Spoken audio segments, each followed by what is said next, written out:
సాధారణంగా మనలో ప్రతి ఒక్కరం కూడా దాదాపుగా 'గోట్ లైఫ్' అనే సినిమానైతే చూసుంటాం. ఆ సినిమాలో మనకి వలస వెళ్ళిన ప్రతి ఒక్కరు కూడా అంటే ఒక దేశం నుంచి ఇంకో దేశానికి బ్రతుకు తెరువు కోసం వెళ్ళిన వారి లైఫ్ ఏ విధంగా ఉంటుందన్నది కూడా మనకు ఆ సినిమాలో పూర్తిగా వివరించి చూపించారు. కానీ ఇప్పుడు ప్రస్తుతం అమెరికాలో ట్రంప్ ప్రభుత్వం పాలనలోకి వచ్చినప్పటి నుంచి కూడా ప్రతి ఒక్కరి వలస వెళ్ళిన ప్రతి ఒక్కరిలో గుండెల్లో అయితే గుబులు పుట్టిస్తుంది. ఎందుకనంటే తాజాగా కొంతమందినైతే వలసదారులను రిటర్న్ పంపించడం జరిగింది. వారికి సంకెళ్ళు వేసి మరి ఒక పెద్ద టెర్రరిస్టుల మాదిరి అయితే వాళ్ళని రిటర్న్ పంపించడం జరిగింది. అసలు నిజానికి వీళ్ళు అసలు వలసలు ఎందుకు వెళ్తున్నారు? అంటే మనకు జనరల్‌గా గల్ఫ్ దేశాలకి మాత్రమే వలసలు వెళ్ళి అక్కడ ఇబ్బందులు పడుతుంటారని మాత్రమే తెలుసు. కానీ యూఎస్‌కి కూడా అంటే ఇల్లీగల్‌గా ఎంటర్ అయ్యి వలసదారులు ఉండాల్సినంత అవసరం ఏంటి? అక్కడికెళ్ళడం ఈజీయేనా? ఈ అన్ని విషయాలు మనతో విశ్లేషించడానికి ప్రముఖ అనలిస్ట్ అదేవిధంగా సీనియర్ జర్నలిస్ట్ విక్రమ్ పూలా గారు ఉన్నారు. వారిని అడిగి తెలుసుకుందాం. సో సార్ చెప్పండి, అసలు జనరల్‌గా మనం గల్ఫ్ దేశాలకి మాత్రమే వలస వెళ్ళి అక్కడ కష్టాలు పడుతుంటారు అని మాత్రమే తెలుసు. అదేవిధంగా ఇప్పుడు యూఎస్‌కి కూడా అలా ఇల్లీగల్‌గా ఎంటర్ అవ్వడం అంత ఈజీ అంటారా? అంటే వలసలు అనేది ఒక దేశం నుంచి ఇంకో దేశానికి వలస వెళ్ళే అవకాశం లేదండి. విత్ ఇన్ ది కంట్రీలో వలస వెళ్తారు. అంటే ఎక్కడైతే ఉపాధి అవకాశాలు ఉంటాయో దాన్ని వలస అంటాం. వేరే దేశాలకి వాళ్ళ చట్టాలకి అతిక్రమించి వెళ్ళేది అక్రమ వలసలు. అక్రమ వలసలు వెళ్ళినప్పుడు ఈ సమస్యలు వస్తున్నాయి. మామూలు వలసలు అయితే విత్ ఇన్ ది కంట్రీలో సపోజ్ మనకి ఇక్కడ బీహార్ నుంచి వచ్చే కూలీలు ఇక్కడ పనిచేస్తున్నారు. అదేవిధంగా ఇక్కడి నుంచి ఒకప్పుడు పాలమూరు, రంగారెడ్డి నుంచి మహారాష్ట్ర ఇట్లాగా చాలా ఒక దేశంలో వేరే వేరే ప్రాంతాలకు వెళ్ళి పనిచేయడంలో తప్పు లేదు. అది దాన్ని వలస అంటాం. ఎప్పుడైతే వేరే దేశాలకి సరైనటువంటి పత్రాలు అంటే సరైనటువంటి అనుమతి ఇవి లేకుండా అక్రమంగా వెళ్ళటం అది అక్రమ వలసలు అవుతాయి. ఇప్పుడు మీరు చెప్పినటువంటి గోట్ అనేటువంటి సినిమా కూడా దేని మీద తీశారంటే ఏజెంట్లను నమ్మి ఎటువంటి వర్క్ పర్మిట్స్ లేకుండా అక్రమంగా ఆయా దేశాల్లో పనిచేస్తున్నటువంటి వాళ్ళ యొక్క సాధక బాధకాలు, వాళ్ళ యొక్క ఇబ్బందులు, వాళ్ళ పడేటువంటి కష్టాలు వీటిలన్నింటినీ అద్భుతంగా డిపిక్ట్ చేశారు. అందువల్ల ఇవాళ ఒక్క గల్ఫ్లోనే కాదు, వివిధ దేశాల్లో అమెరికాలో కావచ్చు, లేదంటే కెనడాలో కావచ్చు, అంటే ఒక మెరుగైనటువంటి జీవనం వస్తుంది, మంచి వేతనాలు వస్తాయి అనేటువంటి ఒక ఆశతో వీళ్ళందరూ అక్కడ ఏజెంట్లను కొంతమందిని నమ్మి అట్లా వెళ్తున్నారు. అవి అక్రమ వలసలు. మామూలుగా అన్ని రకాలుగా అక్కడికి వెళ్ళి చదువుకొని అక్కడ ఉద్యోగాలు చేస్తున్న వాళ్ళు వలసదారులు. వాళ్ళకేమి ఎటువంటి ఇబ్బంది లేదు. ఇవాళ సమస్య ఎక్కడ వచ్చింది అని అంటే అక్రమ వలసదారులని వెనక్కి పంపిస్తున్నారు. ఇందులో రెండు రకాలు ఉన్నాయి. ఒకటి అక్రమ వలసదారులను వెనక్కి పంపించడం, ఆ పంపించే విధానం, ఆ పంపించడం చాలా ఇన్హ్యూమన్గా ఉంది. సంకెళ్ళు వేసి వాళ్ళని ఒక యుద్ధ విమానంలో డిపోర్ట్ చేయడం అనేటువంటిది. దీని మీద నిన్న పార్లమెంట్లో కూడా పెద్ద ఎత్తున రచ్చ జరిగింది. 4-5 సార్లు సభలు వాయిదా పడ్డాయి, ఉభయ సభలు. ఎందుకంటే అమెరికా అనేటువంటిది అంటే దీంట్లో అక్రమ వలసదారులను వెనక్కి పంపించడం ఒక రకంగా చెప్పాలంటే మంచిదేనండి. ఇది చాలామంది ఆశ్చర్యపోతారు, ఇది మంచిదా అంటే ఎస్ మంచిది. ఎందుకు అక్రమ వలసదారులని వెనక్కి పంపించడం మంచిదంటే ఏ పరిస్థితుల్లో ఈ అక్రమ వలసదారులు అక్కడికి వెళ్తున్నారు, ఎలా ఉంటున్నారు, అక్కడ భయంగా బిక్కుమంటూ ఉండాలి. ఏ క్షణంలో ఎవరు పట్టుకుంటారో తెలియదు. వాళ్ళు రహస్య జీవితం గడుపుతూ ఉంటారు. వాళ్ళు ఎన్ని సంవత్సరాలైనా కూడా వాళ్ళకి పౌరసత్వం లభించదు. అక్కడ అంటే లీగలైజ్ అవ్వదు. వాళ్ళు ఎప్పటికీ కూడా జీవితాంతం అక్రమ వలసదారులుగానే ఎక్కడొక్కడ దాక్కొని పనిచేస్తూ ఉంటారు. కొన్ని రెస్టారెంట్స్లో కావచ్చు, కొంతమంది ఇళ్లలో కావచ్చు, ఇట్లా పనిచేస్తూ ఉంటారు. వాళ్ళకి పెళ్ళిళ్ళు అవ్వడం కూడా కష్టం. పెళ్ళిళ్ళు ఎవరు చేసుకుంటారు? వాళ్ళు అక్రమ వలసదారులు అయినప్పుడు. కాబట్టి పైగా ఇంకోటి ఏంటంటే వాళ్ళ వేతనాలు కూడా వీళ్ళు ఏమనుకుంటారంటే అమెరికా వెళ్తే అది ఒక స్వర్గధామం, అద్భుతమైనటువంటి అంటే డబ్బులు వస్తాయి, సంపాదన ఎక్కువ ఉంటుందని అనుకుంటారు. ఉదాహరణకి మామూలుగా ఒక స్టూడెంటు అంటే అన్ని పత్రాలు అన్ని అనుమతులు ఉండి వెళ్ళి పనిచేసి ఎక్కడైనా పార్ట్ టైంగా ఏ లైబ్రరీలోనో యూనివర్సిటీ లైబ్రరీలో పనిచేస్తున్నప్పుడు గంటకి $10 ఇస్తున్నారు అనుకోండి. లేకపోతే వాళ్ళు రెస్టారెంట్లోనో లేకపోతే ఒక పెట్రోల్ బంకులోనో పనిచేస్తున్నప్పుడు గంటకి వాళ్ళు పొందే వేతనం ఉదాహరణకి $10 అనుకుంటే, అక్రమ వలసదారులకి ఎటువంటిది లేదు కదా. వాళ్ళని ఏం చేస్తారు? వాళ్ళని ఎక్స్‌ప్లాయిట్ చేస్తారు. వాళ్ళకి $5 $3 ఇస్తారు. కానీ ఏమవుతుంది, ఆ రెండు కొంచెం దీనికే వాళ్ళు చేయాల్సి వస్తుంది. ఎందుకంటే వాళ్ళకి బతుకు తెరువు అది అంటే వాళ్ళ యొక్క శ్రమశక్తి అక్కడ దోపిడీకి గురవుతుంది. జీవితాంతం కూడా వాళ్ళు భయంగా బతకాలి, పెళ్ళిళ్ళు అవ్వవు, పిల్లలు కనలేరు. సో ఇన్ని సమస్యలు ఉన్నాయి. కానీ వాళ్ళు ఎట్లాగా ఇక్కడ ఏజెంట్లను నమ్మి లక్షలాది రూపాయలు కట్టి వెళ్తున్నారు. నిన్న మనం దాదాపుగా 120 మందిని వెనక్కి పంపించారు. సరే, ఎలా పంపించారనేది తర్వాత మాట్లాడదాం. వాళ్ళ కష్టాలు నష్టాలు మనం చూసినట్లయితే మొత్తం మీడియాలో వచ్చింది కదా. వాళ్ళు అప్పు చేసి 40-50 లక్షలు పెట్టి ఏజెంట్ నమ్మి వెళ్తే వాళ్ళు ఎక్కడికి పంపిస్తున్నారు? దుబాయి, తర్వాత ఇటలీ, అక్కడి నుంచి మెక్సికో వెళ్ళి, ఆ మెక్సికో నుంచి దాదాపు అడవుల్లో, దుర్భేద్యమైనటువంటి అడవులు, ఎవరన్నా కనపడితే కాల్ చేస్తారు. అక్కడ మిలిటరీ ఉంటుంది. తర్వాత క్రూర మృగాలు, తిండి ఉండదు. దారి పొడవునా వాళ్ళు చెప్తున్నారు. అంటే వాళ్ళు చూసినటువంటి దృశ్యాలు, కొన్ని శవాలు, కొన్ని కళేబరాలు. ఎందుకంటే అక్కడ జంతువులు ఉంటాయి. తర్వాత మిలిటరీ వాళ్ళు చివరికి వాడి అదృష్టం బాగోకపోతే ఆ మెక్సికో సరిహద్దుల్లో, అమెరికా బార్డరు మెక్సికో సరిహద్దుల్లో వాళ్ళు పట్టుబడ్డారు అనుకోండి, వెళ్ళి జైళ్ళల్లో మగ్గాలి. జైళ్ళలో ఈ వలస వెళ్తున్న అంటే అక్రమంగా వలస వెళ్తున్న వాళ్ళు ఒకవేళ బార్డర్ దగ్గర సెక్యూరిటీకి దొరికిపోతే వాళ్ళ పరిస్థితి ఏ విధంగా ఉంటుంది? వాళ్ళు చంపనన్నా చంపుతారు, లేదంటే జైళ్ళలో కూడా కుక్కుతారు. ఇప్పుడు అది వాళ్ళ ఇష్టం అనమాట. ఇప్పుడు మంచోడు ఉంటే తీసుకెళ్ళి జైళ్ళు వేస్తారు. ఆ జైళ్ళు నిండిపోయినాయి అనుకోండి అక్రమ వలసదారులతో, ఏం చేస్తారు వాళ్ళు? అక్కడే షూట్ చేసినా చేయొచ్చు. ఇప్పుడు మీకు నిన్న కొంతమంది పేరెంట్స్ చెప్తున్నారు, ఈవెన్ కెనడాలో కూడా ఉన్నారు అక్రమ వలసదారులు. అంటే ఎటువంటి అనుమతులు లేకుండా, సరైనటువంటి పత్రాలు లేకుండా వెళ్ళి అక్కడక్కడ పనిచేస్తా, కనీసం ఇంటికి కూడా ఫోన్ చేయలేనటువంటి పరిస్థితులు ఉన్నారు. వాళ్ళు ఉన్నారో లేరో ఇక్కడ తల్లిదండ్రులకి చాలా ఆవేదన. అంటే నేను ఎందుకు అంటున్నానంటే, ఇది ఈ అక్రమ వలసలని అరికట్టడం అనేది చాలా ఇంపార్టెంట్. అంటే ఎందుకు వెళ్తున్నారు వీళ్ళందరూ కూడా అంటే, దేశంలో ఉపాధి లేదు, ఎంప్లాయ్మెంట్ లేదు, సరైనటువంటి ఇక్కడ ఉద్యోగాలు దొరకటం లేదు, చదువుకున్న చదువుకు ఉద్యోగాలు లేవు, లేకపోతే చదువు లేకపోయినా వాళ్ళ శారీరక కష్టంతో చేద్దామన్నా సరైనటువంటి ఆదాయం లభించడం లేదు. అందువల్ల వాళ్ళు ఏంటంటే ఒక మెరుగైనటువంటి జీవనం వస్తుంది, మెరుగైనటువంటి ఆదాయాలు వస్తాయి. కాబట్టి కష్టాలు నష్టాలు ఎదురైనా గల్ఫ్ వెళ్దామనో, లేకపోతే అమెరికా వెళ్దామనో, లేకపోతే ఇతర దేశాలకు వెళ్దామనో చాలామంది, కొంతమంది ఏంటి డ్రైవర్లుగా ఉద్యోగాలు చేసేవాళ్ళు ఇక్కడికంటే కూడా మెరుగ్గా ఉంటుందని చెప్పి ఎవరిన ఏజెంట్ని పట్టుకుంటారు, వెళ్తారు. అందువల్ల ఈ అక్రమ వలసలను నిరోధించడం అనేది చాలా ఇంపార్టెంట్. ఎందుకు ఇంపార్టెంట్ అంటే, నేను ఇందాకే చెప్పాను, వాళ్ళ జీవిత కాలంలో వాళ్ళు ఎప్పటికీ కూడా వాళ్ళు లీగలైజ్ కాలేరు, వాళ్ళు పెళ్ళిళ్ళు చేసుకోలేరు, వాళ్ళు జీవనం సాగించలేరు, పిల్లల్ని కనలేరు, చివరికి అట్లానే చనిపోయే పరిస్థితి వరకు వెళ్తుంది. అందువల్ల అక్రమ వలసలు అరికట్టాలి. అయితే నిన్న జరిగింది ఏంటంటే, దీని మీద ఎందుకు హ్యూ అండ్ క్రై వచ్చిందని అంటే, అన్ని రాజకీయ పార్టీలు అమెరికా విధానాన్ని, అదేవిధంగా భారతదేశం అంటే భారత ప్రభుత్వాన్ని ఎందుకు విమర్శించినాయంటే, చాలా వెరీ ఇన్హ్యూమన్గా చేతులకు సంకెళ్ళు వేశారు, కాళ్ళకి సంకెళ్ళు వేశారు, ఒక బానిసల్లాగా తీసుకొచ్చారు. అంత అవసరం లేదు. వాళ్ళు నిజంగా వాళ్ళు తప్పు చేసిన వాళ్ళు అయినప్పటికీ మీరు సరే ఆ ఫ్లైట్ ఎక్కించేంత వరకు పోనీ మీరు ప్రొటెక్షన్ తీసుకోండి. కానీ ఫ్లైట్ ఎక్కించిన తర్వాత కూడా దించేంత వరకు కూడా వాళ్ళని బానిసల్లాగా సంకెళ్ళేటువంటి అనేది వచ్చింది. పైగా ఇంకోటి ఏంటంటే, అమెరికా అనేది ఏమని చెబుతుంది, మేము హ్యూమన్ రైట్స్కి మేము కట్టుబడి ఉన్నాం, డెమోక్రసీ మాది అతిపెద్ద డెమోక్రసీ అని చెప్తారు వాళ్ళు. మరి అంత ప్రజాస్వామ్యయుతమైనటువంటి దేశం, అంత మానవ హక్కుల గురించి ఆలోచించేటువంటి దేశం ఇంత ఇన్హ్యూమన్గా చేయకూడదు కదా వాళ్ళని. అందువల్ల నిన్న అన్ని రాజకీయ పార్టీలు, అంటే బీజేపీ, నాన్ ఇండియా పార్టీలన్నీ ఒక తాటి మీదకి వచ్చినాయి, హౌస్ని స్టాల్ చేసినాయి. ఎందుకంటే మనం ప్రొటెస్ట్ తెలియజేయాలి, అమెరికన్ గవర్నమెంట్కి ప్రొటెస్ట్ తెలియజేయాలి. ఇట్స్ నాట్ అంటే మాకు ఇది సమ్మతం కాదు, ఇట్ ఈస్ నాట్ యాక్సెప్టబుల్ అనేటువంటిది చేయకపోతే ఇంకా కొంతమందిని పంపిస్తారు కదా, సేమ్ అదే మళ్ళీ బానిసలాగా చేస్తారు. అది మనకి యాక్సెప్టబుల్ కాదనమాట. అందువల్ల రెండు కోణాలు ఉన్నాయి ఇందులో. అక్రమ వలసదారులను పంపడం మంచిది, కానీ వాళ్ళని గౌరవంగా కొంత హ్యూమన్ ఫేస్తో పంపించాల్సినటువంటి అవసరం ఉంది. సో అంటే ఇప్పుడు అమెరికాలో ఉండే చట్టాలు ఏ విధంగా ఉంటాయి?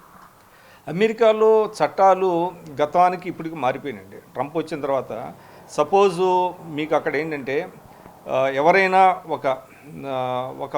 ఒక లేడీ అమెరికా వెళ్ళి ఎటువంటి అనుమతులు లేకపోయినా కూడా అక్కడ ఎవరితోనన్నా పెళ్లి చేసుకోవటమో లేకపోతే ఇతరత్ర చేసుకొని ఒక సంతానాన్ని కంటే, ఆ సంతానానికి అమెరికా పౌరసత్వం ఇవ్వాలనేటువంటిది వాళ్ళ చట్టాల్లో ఉంది.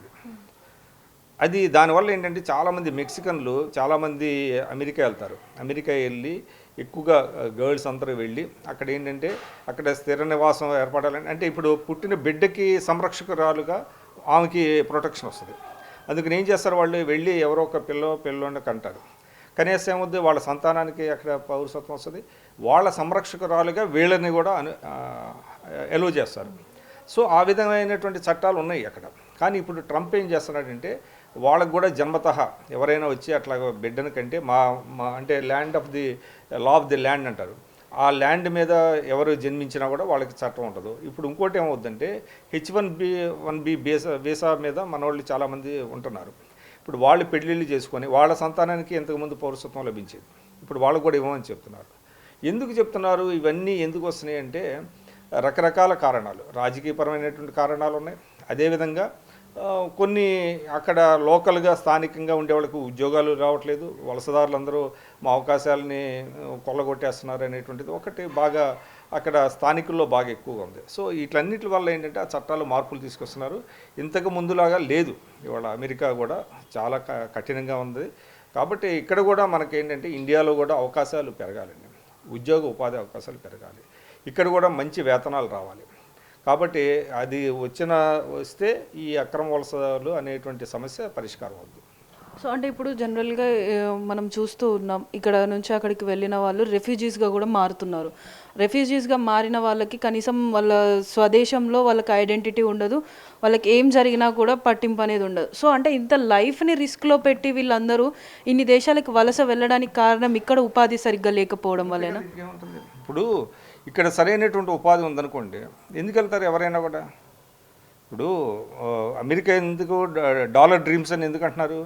అక్కడికి వెళ్తే బాగా డాలర్స్ సంపాదించవచ్చు, బాగా అంటే జీవనం సౌఖ్యంగా ఉంటుంది అనేటువంటిది. అది లేకపోతే ఎందుకు వెళ్తారు? అమెరికా నుంచి ఎవరు వెళ్తున్నారు ఎక్కువగా? అమెరికా నుంచి అంటే ఎవరైతే మిడిల్ అంటే థర్డ్ వరల్డ్ కంట్రీస్ ఎవరైతే ఉన్నాయో వాళ్ళు వెళ్తున్నారు. ఇప్పుడు ఆస్ట్రేలియా నుంచి వెళ్ళరు, ఫ్రాన్స్ నుంచి వెళ్ళరు, తక్కువ మంది, అంటే అసలు వెళ్ళరని కాదు, అంటే for a better living conditions కోసం వెళ్ళే వాళ్ళల్లో చాలామంది మీకు యూరోప్ దేశాల నుంచి వెళ్ళేవాళ్ళు చాలా తక్కువ ఉంటారు. మీకు ఎక్కువగా చూసినట్లయితే ఆసియా దేశాలు, ఆఫ్రికా దేశాలు, ఈ దేశాలు, అదేవిధంగా సౌత్ అమెరికన్ కంట్రీస్, వాళ్ళకి మెక్సికో. దీనివల్ల ఏమవుతుందంటే మీకు అక్రమ వలసదారుల మీద కఠినంగా వాళ్ళు ఉక్కుపాదం మోపకపోతే అన్ని రకాలైన నేరాలు మొదలవుతాయి. అక్కడ ఎక్కువ నేరాలు ఎవరు చేస్తున్నారంటే ఎవరైతే ఈ బార్డర్స్ని దాటి వస్తున్నారో టు మేక్ ఏ లివింగ్ వాళ్ళు ఏం చేస్తారు, they resort to all sorts of crimes. ఇప్పుడు ఏమీ పని చేయడానికి ఏమీ లేదనుకోండి, ఇప్పుడు ఏమవుతుందంటే అక్కడ అక్రమ వలసదారులకు ఉద్యోగం ఇచ్చేవాడు కూడా నేరస్తుడు అవుతాడు, వాళ్ళు కూడా చట్టం ముందు దోషులు అవుతారు. వాళ్ళ హోమ్ల్యాండ్ చట్టాల ప్రకారం ఎవరైతే మనం సపోజ్ ఎంప్లాయ్ చేసుకుంటామో సరైనటువంటి పత్రాలు లేకుండా ఎవరైతే అక్రమ వలసదారులను మనం చేసుకుంటే వాళ్ళు కూడా నేరస్తులు అవుతారు. సో ఆ భయం కూడా ఉంటుంది. అప్పుడు ఏమవుద్ది, వాళ్ళకి ఎక్కడ పని చేయడానికి కూడా పని ఉండదు.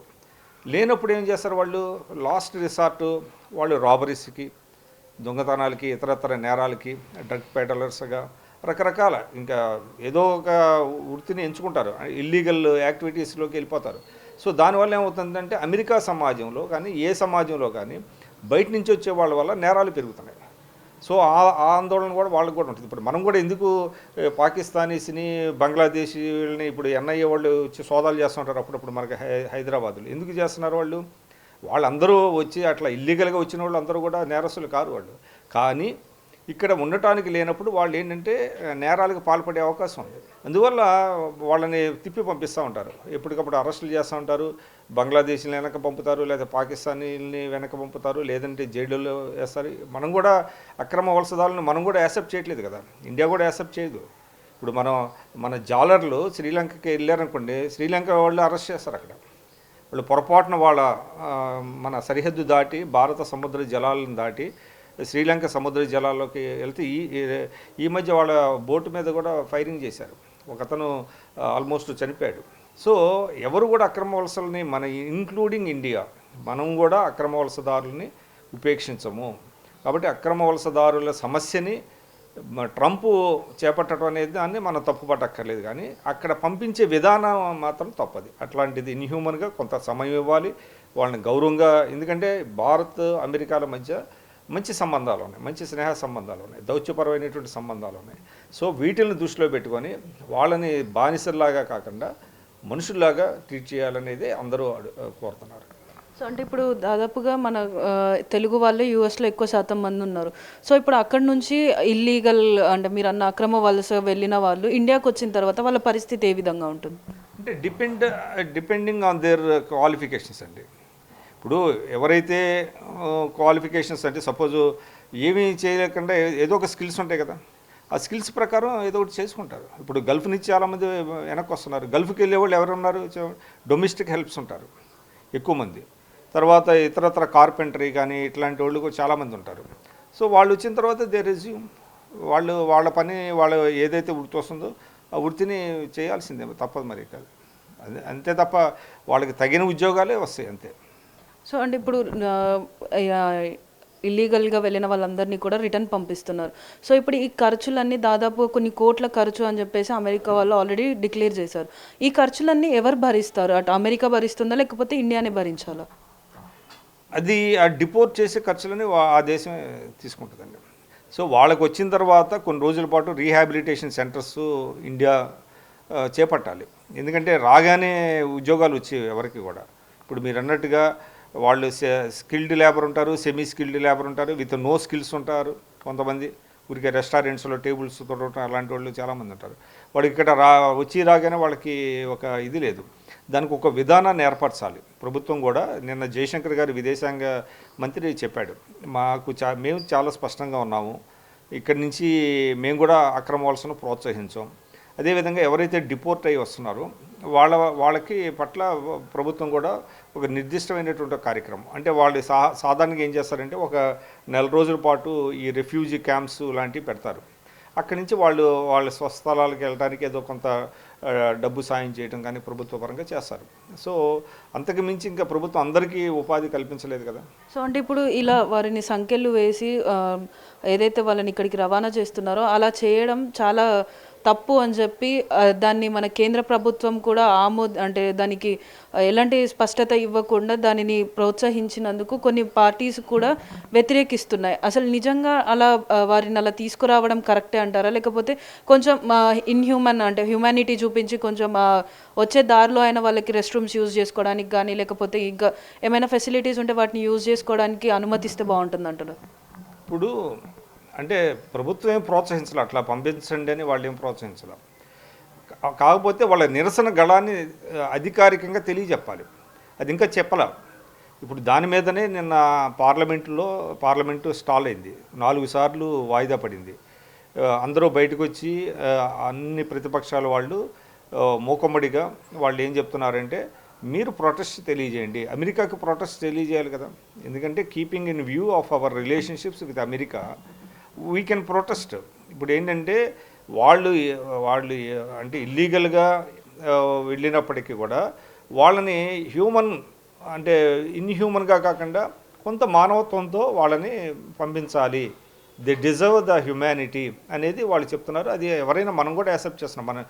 నేను నా ముందు రిమార్క్స్లో చెప్పాను, ఇల్లీగల్గా వెళ్ళిన వాళ్ళని వెనక పంపించడాన్ని మనం తప్పు పట్టకూడదు. But at the same time వాళ్ళని ఒక తగిన గౌరవంతో వెనక పంపించాలి. దాని మీద ఇప్పుడు అందరూ ఎందుకు వాళ్ళని వెనక పంపించారు అనే దాని మీద ఎవరు తప్పు పట్టట్లా, ఆ పంపించిన విధానాన్ని తప్పు పట్టారు అంతా ఇప్పుడు అన్ని రాజకీయ పార్టీలు.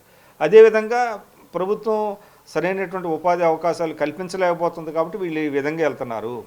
వాడు ఎందుకు మనం ఇల్లీగల్ ఇమ్మిగ్రేషను వద్దంటే నేను ముందే చెప్పా కదా, అక్కడికి వెళ్ళిన ఎన్ని సంవత్సరాలైనా అంతే వాళ్ళు రహస్య జీవితం గడపాల్సిందే.